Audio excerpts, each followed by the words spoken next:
Welcome to Prajagalam. నేను మీ దండుపాటి కోటేశ్వరరావుని. IP అంటే చిట్టీలు వేయడము, లేకపోతే ఒక ఇండస్ట్రీ నడపడము, లేకపోతే అప్పులు తీసుకోవడం, ఫైనాన్స్ కంపెనీ నడపడం, వీళ్ళు ఐపీలు పెట్టడం అంటే వాళ్ళు ఇంకా నేను ఏమి ఇవ్వలేను అని చెప్పి ముందే ఐపీ పెడతారు.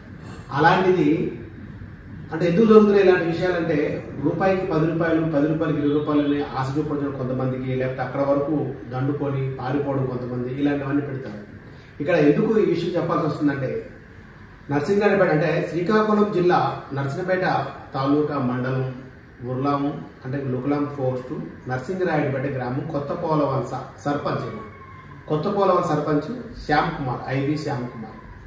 ఈయన గత ఎలక్షన్స్ లో పోటీ చేసి గెలవడం జరిగింది. వాళ్ళ తాతల దగ్గర నుంచి సర్పంచ్ పాపం వాళ్ళకి అంటే వాళ్ళకి వచ్చే ఇది కూడా లేకుండా పోయింది. వాళ్ళ ఫాదర్ కానీ వాళ్ళ తాత కానీ నిలబడి ఓడిపోవడం జరిగింది. కొంతమంది శ్యామ్ కుమార్కి అనుకూలంగా ఉన్న ఒక 4-5 వ్యక్తులు వీళ్ళ ఈరోజు పారిపోవడానికి కారణమైన వాళ్ళు కూడా వాళ్ళే ఉంటారు. ఎందుకంటే మీరు నిలబడంటే మీరు గెలుస్తామని చెప్పి వెనకాల నుండి చాలా విషయాలు చేసి అన్ని విషయాల్లో ఆయన మోసం చేసి నాశనం చేసి ఈరోజు పారిపోయే పరిస్థితి రావడానికి కారణం ఒక ఇద్దరైతే చెప్పుకోవచ్చు. వాళ్ళ పేరు కూడా త్వరలో వెల్లడిస్తాను. వాళ్ళిద్దరి వల్ల సర్పంచ్గా ఆ రోజు కుంకుమ భరిని, వెండివి ఒక్కొక్క ఇంటికి ఇవ్వడం, ఇలాంటివన్నీ ప్లాన్లు ఇచ్చి ఆ రోజు గెలిపించి ఏదో చేసి అన్ని ఆయనకి ఈరోజు పారిపోయారు. అంటే మనకు తెలిసి ఒక 5 కోట్లు అనుకున్నాము. ఈరోజు సిఐ గారితో మాట్లాడితే అంటే మా తెలిసిన వ్యక్తి మాట్లాడితే ఒక 15-16 కోట్ల వరకు కేసు ఫైల్ అయిందంటే మిస్ మ్యాన్ అని చెప్పడం జరిగింది. ఎందుకు, ఏం జరిగింది, ఎవరైనా ఫస్ట్ నుంచి వీళ్ళ ఫాదర్ దగ్గర నుంచి వీళ్ళు ఒక 25-30 ఎకరాల ఆస్తిపరుల వాళ్ళు, వీళ్ళ పెద్దనాన్న వాళ్ళు కానీ వీళ్ళు కానీ అందరూ కలిపి. అలాంటిది వాళ్ళ ఫాదర్ దగ్గర నుండి కూడా ఎవరైనా ఎలక్షన్స్కి వెళ్ళేటప్పుడు అప్పట్లో ₹2 కాగితం ఉండేది, రూపాయి కాగితం వచ్చి ఓటు వేయాలని చెప్పి ఎవరికి వేయాలని చెప్పి అనేవారు కాదు. ఆయన ఐవి గోపాలరావు గారు స్వర్గస్థులయ్యారు, చాలా మంచివారు. అప్పటి నుంచి ఎవరైనా డబ్బులు దాచుకోవాలనుకుంటారు బ్యాంక్ అనుకుంటా ఒక పెద్ద మనిషిగా వాళ్ళకి ఇవ్వడం జరిగేది. అది ఇంట్రెస్ట్ అని కాదు కానీ అప్పట్లో ఆయన ఆ డబ్బులు ఇంకొకరికి డబ్బులు ఇచ్చి ఇంట్రెస్ట్ ఇవ్వడం జరిగేది. ఎవరైనా డబ్బులు అడిగితే పలానా డబ్బులు ఇచ్చారు, డబ్బులు ఇస్తామో ఏదో అని చెప్పారు.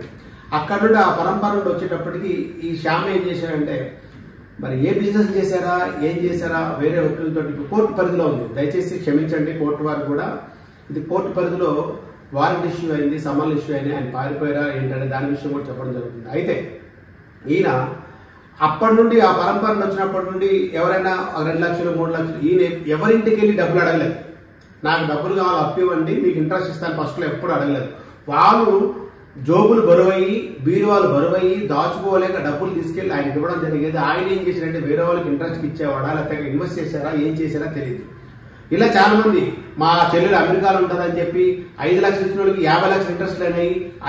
5 ఎకరాలు రిజిస్ట్రేషన్ చేసుకున్నాను, 5 ఎకరాలు అప్పుడు 15,000 లెక్క రిజిస్ట్రేషన్ చేసుకున్నాను, 20,000 లెక్క రిజిస్ట్రేషన్ చేసుకున్నాము అని. అసలు ఎవరు రిజిస్ట్రేషన్, ఆయన పేరు మీద ఎంత ఉంది, ఈ శ్యామ్ పేరు మీద ఎంత ఉంది, రామ్ పేరు మీద ఎంత ఉంది, వీళ్ళ పెదనాళ్ళ పేరు మీద ఎంత ఉంది, ఎవరు ఆస్తి ఏంటి తెలియకుండా ఎలా రిజిస్ట్రేషన్ చేసి అంటే రిజిస్ట్రేషన్ అయిపోగానే మీ ల్యాండ్ మీకు వచ్చేస్తుందా? వాళ్ళు ఎవరు రానా? వాళ్ళకి హక్కులు ఉంటాయి కదా. మరి ఎలా రిజిస్ట్రేషన్ చేసుకున్నామని ఈరోజు సంకలు గుద్దుకొని వాళ్ళు ఇచ్చింది ఎంత, అమెరికా నుండి పంపించింది ఎంత, నువ్వు ఇచ్చింది ఎంత? 5 లక్షలు ఇచ్చినావు, 10 లక్షలు, 70 లక్షలు, ₹1,00,00,000. నీకు ఎక్కడ, నీ బిజినెస్ ఏంటి, నువ్వు సంపాదించేది ఏంటి, నువ్వు ఎప్పుడు రిటైర్డ్ అయినావు, నీ పరిస్థితి ఏంటి? మరి ఈరోజు ₹1,00,00,000 ఎలా వచ్చినాయి? ఆల్రెడీ 5 ఎకరాలు 7 ఎకరాలు 4 ఎకరాలు రాసుకొని మళ్ళీ ఇంకా 60 లక్షలు 50 లక్షలు ఇవ్వాలని చెప్పి ఈ పొజిషన్లోకి ఎలా వెళ్ళిపోయారంటే సిపిఐ సిపిఎం ఎక్కడైనా గవర్నమెంట్ స్థలాలు ఉంటే గుడిసెలేసి లేకపోతే ఎర్రజెండాలు కడతాం కదా, అట్లా మొత్తం వాళ్ళ ప్లాన్లో ఎర్రజెండాలు కట్టడం జరిగింది. అది కోర్టు పరిధిలో ఉంది, కోర్టు చూసుకుంటుంది, వాళ్ళ వారసుల పరిధిలో ఉంది, వాళ్ళు చూసుకుంటారు.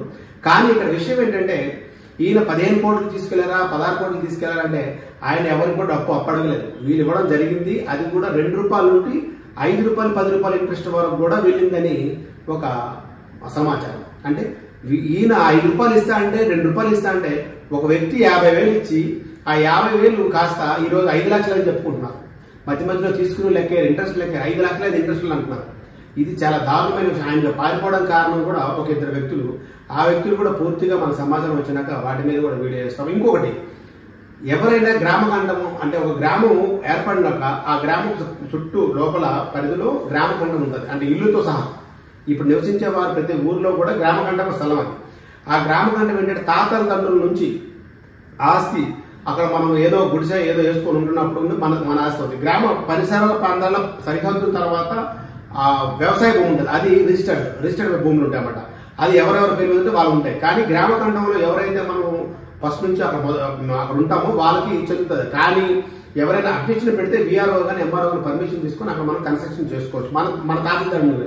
ఇక్కడ ఏం జరిగిందంటే ఈ శ్యామ్ కుమార్ వాళ్ళ ఐవి గోపాలరావు గారికి ఒక కళ్ళం ఉంది. ఆ కళ్ళంకి సంబంధించి అది గ్రామ కంఠం అని కొంతమంది అంటున్నారు, లేదంటే వాళ్ళు రిజిస్ట్రేషన్ లేని అంటున్నారు. సపోజ్ రిజిస్ట్రేషన్ అయినా సరే గ్రామ కంఠం అయినా సరే ఈ రోజు శ్యామ్ వారి కానీ వాళ్ళ వారసులు కానీ ఎవరు ఊర్లో లేరు కాబట్టి అక్కడ కన్స్ట్రక్షన్ చేయకూడదు. అది గ్రామ కంఠం అంటే ఇప్పుడు ఎంఆర్ఓ కానీ రెవెన్యూ డిపార్ట్మెంట్ విఆర్ఓ సెక్రటరీ ఏం చేస్తున్నారు, ఉన్నారా లేదా అంటే ఎవరు పడితే కట్టుకోవచ్చా? మేము కూడా ఒక 2 సెంట్లు 3 సెంట్లు ఇల్లు కట్టుకుంటూ ఊరుకుంటారా? ఆ గ్రామ కంఠం అన్నప్పుడు గ్రామానికి రేపు పొద్దున్న ఆయన మాత్రం కట్టుకోవచ్చు. పంతులు ఎవరైతే ఈ శ్యామ్ కుమార్ గారి వారి వారసులు ఉన్నారో వాళ్ళు కట్టుకోవడానికి హక్కులు ఉన్నాయి. ఎందుకంటే వాళ్ళ తాతల దగ్గర ఉన్నాయి. వాళ్ళు ఎవరికి ఇచ్చినా సరే రాసి ఇవ్వడానికి హక్కులు లేదు. ఆయన ఉంటే కట్టుకునే ఏమో వేరే విషయం, ఆయన రాసి ఇవ్వడానికి లేదు. అది ఎవరు ఇవ్వాలి? రెవెన్యూ డిపార్ట్మెంట్ రాసి ఇవ్వాలి. అది కూడా ఆ శ్యామ్ చెప్పినప్పుడు పలానా పేరు మీద మీరు పొజిషన్ సర్టిఫికేట్ ఇవ్వమన్నప్పుడు ఇవ్వాలి. అంతేగాని వెళ్ళి 20 పిల్లర్లు వేసుకొని 15 పిల్లర్లు వేసుకొని ఇల్లు కట్టుకుంటున్నామంటే అది ఎలా కుదురుతుంది? అంటే రెవెన్యూ సిబ్బంది నిద్రపోతారా, పనిచేయరా, సెక్రటరీ ఉన్నారా లేదా, అక్కడ ఎన్ని అరాచకాలు జరుగుతున్నాయి, ఏం జరుగుతున్నాయి, అసలు ఇవన్నీ వీటన్నిటి మీద ఒక అవగాహన తెచ్చుకొని ఇలాంటివన్నీ ఆఫ్ చేస్తే రేపు పొద్దున స్కూల్ బిల్డింగ్ కానీ లేకపోతే అంగన్వాడీ బిల్డింగ్ కానీ ఇంకోటి కానీ ఉపయోగపడే పరిస్థితి ఉంటుంది గ్రామ కంఠంలో. ఇలాంటి వ్యక్తులు ఒకవేళ ఐపీ పెట్టి వెళ్ళిపోతాయి. కాబట్టి దయచేసి ఇమీడియట్లీగా రెవెన్యూ సిబ్బంది వీటి మీద స్పందించి ఎవరైనా కన్స్ట్రక్షన్ చేస్తే వాళ్ళకి ఏ పేపర్లు ఉన్నాయి, ఎక్కడి నుండి వచ్చాయి, ఎవరు ఇచ్చారు, ఆ పేపర్లో రైట్స్ ఉన్నాయా లేవా అని ఆలోచించి చర్యలు తీసుకుంటారని మరొకసారి SHO అయిన నర్సంపేట వారికి కూడా తెలియజేస్తూ నేను మీ తండ్రిపాటి కోటేశ్వరం. అందరికీ నమస్కారం.